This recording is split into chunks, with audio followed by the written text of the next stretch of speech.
Hello everyone, welcome to Lead Script. So in this video, I'll be talking about three most important things that are required to crack CAT and other management entrance examinations.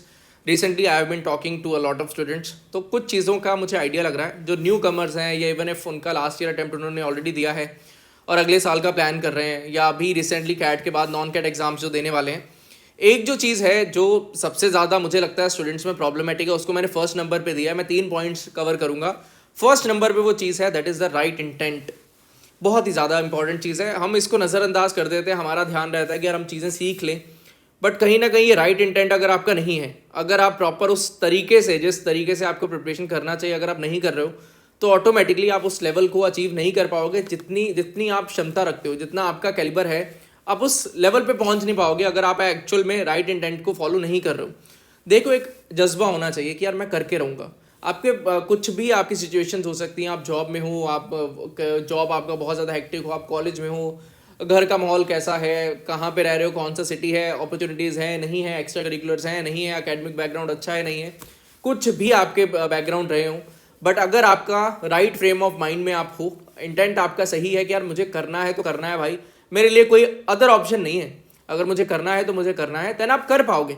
But अगर आपका है यार ठीक है यार हो जाए तो ठीक है, पता नहीं हो पाएगा नहीं हो पाएगा, मुझे आता नहीं है, पहले से मेरे बेसिक्स अच्छे नहीं है, मैं कर भी पाऊंगा क्या, कैट मेरे लेवल का एग्जाम भी है, ये क्वेश्चंस मुझे आते हैं।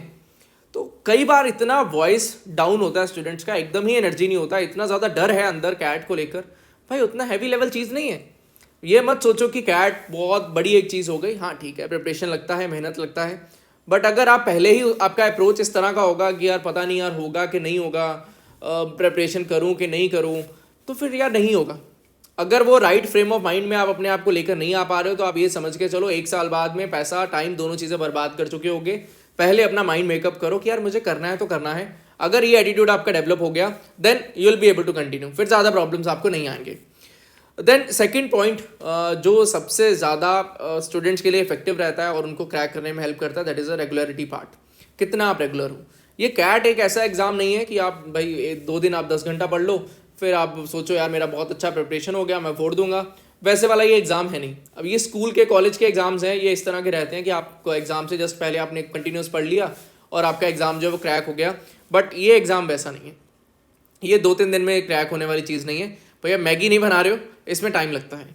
ठीक है, टाइम भी इस तरह का लगता है कि यार ऐसा नहीं कि आपको बहुत ज़्यादा पढ़ना है, बट हाँ आपको बिट्स एंड पीसेस में डेली रेगुलर बेसिस पे पढ़ते जाना है। डेली पढ़ना किसी भी एप्टीट्यूड एग्जाम में आपको हेल्प करेगा। Reason behind the same is very simple. Aptitude exam में आपका एप्लीकेशन स्ट्रांग होना चाहिए।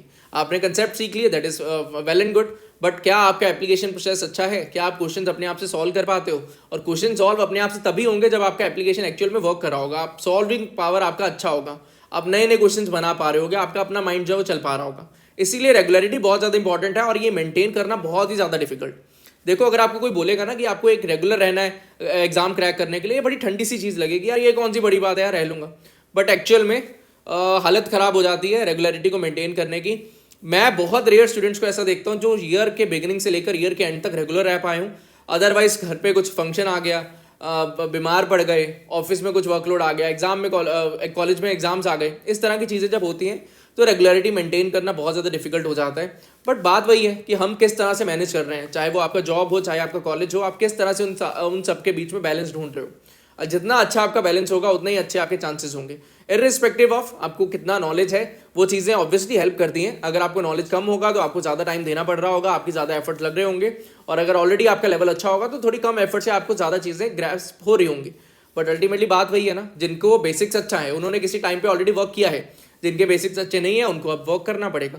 वो टाइम तो देखो लगाना पड़ेगा, कोई ऊपर से सीख के नहीं आया है। जो टाइम आप लगाओगे उसी से आपकी चीज़ें जो वो क्लियर होंगी।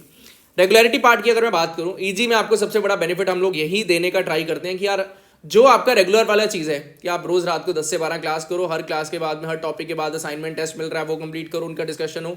तो ये रेगुलरिटी वाला पार्ट, रेगुलर क्लासेस कराने का मेन हमारा मोटिव ही है कि हम आपको रेगुलरिटी दे पाएँ, और वो बहुत ही ज़्यादा ज़रूरी है किसी भी MBA एग्जाम को क्रैक करने के लिए। थर्ड पॉइंट बहुत ज़्यादा इंपॉर्टेंट, और ये पॉइंट में गड़बड़ बहुत ज़्यादा होता है, बहुत ही ज़्यादा गड़बड़ होता है, दैट इज़ कितना आप फोकस्ड हो। फोकस्ड भाई पढ़ाई में जो एक्चुअल में आपको चीज़ें करनी है उनके ऊपर आप कितना फोकस्ड हो। जो चीज़ें नहीं करनी उनके ऊपर तो फोकस है आपका, बट राइट चीज़ों के ऊपर क्या आपका फोकस है। क्योंकि होता क्या है ना कि हमारा फोकस है एमबीए एग्जाम्स को क्रैक करना, जिसके लिए हमें रिटन एग्जाम के लिए अच्छे से प्रिपरेशन करना होगा, एप्टीट्यूड हमें डेवलप करना होगा, और हमारा ध्यान चल रहा होता है कहीं और ही कि भाई एमबीए में जाकर मैं ये करूँगा, मैं वो करूँगा, और मैं वहाँ पे जाकर ऐसा प्लान कर रहा हूँ, वैसा प्लान कर रहा हूँ। ठीक है, कभी कभार के लिए मोटिवेशन के लिए वो चीज़ अच्छा है, but ultimately written exam crack करना ज़रूरी है ना। अगर मेरा भाव वही ना हो पाया तो मैं आगे क्या बढ़ूंगा, समझ रहे हो बात। तो फोकस रहना बड़ा इंपॉर्टेंट है। ठीक है, सोशल मीडिया है आपको डिस्टर्ब करने के लिए, आपकी जॉब है बहुत ज़्यादा परेशान करने के लिए, आपके कॉलेज के एग्जाम्स हैं, बट अल्टीमेटली घूम फिर कर बात वही है कि क्या आप रिटन एग्जाम में स्कोर कर रहे हो। ठीक है, आपका प्रोफाइल खराब होगा, आपको थोड़ा और परसेंटाइल चाहिए। अगर आपका बैकग्राउंड में अकेडमिक डाइवर्सिटी आपका फैक्टर नहीं है तो भैया आपको स्कोर बढ़ाना होगा। अगर आपका जेंडर जो है वो मेल है या इंजीनियर हो तो आपको एडवांटेजेस नहीं मिलने वाले, आपको परसेंटाइल जो है वो बढ़ाने होंगे। अगर आप ये सोचकर पहले से ही अपने माइंड में ले आओगे चीज़ें कि यार मैं तो इंजीनियर हूँ, जनरल हूँ, मेरा तो कुछ होगा नहीं, आईएम्स में मेरा कुछ बनने वाला नहीं है, तो आपका फिर एफर्ट्स भी वैसा ही होगा। एम जो है आपका एक अच्छे लेवल का होना चाहिए, और उसी एम के आसपास आपकी एफर्ट्स भी होनी चाहिए। मैं एम रख रहा हूँ भाई, मुझे आई एम ए में जाना है, मुझे आई एम बी में जाना है, आई एम सी में जाना है, एफएमएस में जाना है, एक्सेलराई में जाना है, बट मेरी एफर्ट्स जो है वो किसी चुन्नू मुन्नू कॉलेज वाली हैं। तो देखो, चुन्नू मुन्नू कॉलेज के आसपास ही परसेंटाइल्स घूमेंगे। आप एक अच्छा एम रखो, सबसे इंपॉर्टेंट आपका पॉइंट रहेगा कि अच्छा एम रहे, देन उस एम के रिगार्डिंग उस लेवल पे एफर्ट्स भी आपकी हों। अपने साथ बेईमानी मत करना। अगर अपना कुछ टारगेट रख रहे हो उसी हिसाब से अपनी एफर्ट्स डालो। उस एफर्ट्स को फुलफिल करने में, या उस लेवल जो आप चीज़ें सोच रहे हो उस एग्ज़ाम को क्रैक करने का या उस कॉलेज को क्रैक करने के लिए जो एफर्ट चाहिए, अगर हमारे एंड से वो एफर्ट जो आप सोच रहे हो कि यार क्या वो मिलेंगे या नहीं मिलेंगे, I can sure you about the same, वो 100% आपको मिलेगा। बट क्या आप इस जर्नी में हमारे साथ जो लड़ाई है वो लड़ने के लिए रेडी हो? क्या वो आप हमारी टीम में हो या आप अपने ही अगेंस्ट लड़ रहे हो? ये चीज़ बहुत ज़्यादा इंपॉर्टेंट है। आई होप सो आपको कुछ चीज़ें क्लियर हुई होंगी। किसी भी एग्जाम के लिए बहुत ज़्यादा इंपॉर्टेंट फैक्टर्स रहेंगे, चाहे आप स्नैप के लिए प्रिपरेशन कर रहे हो, चाहे एनमैट के लिए, ये चीज़ें आपके लिए बहुत ज़्यादा इंपॉर्टेंट रहेंगी। आई होप सो आपको कुछ क्लैरिटी मिला होगा। That is all from my side. अगर कोई स्टूडेंट ऐसा हो जो कैट 2023 कोर्स के लिए कुछ डिटेल्स जानना चाहता हो या डिस्कशन करना चाहता हो, मैं अपना नंबर डिस्क्रिप्शन में दे रहा हूँ, आप कनेक्ट कर सकते हो।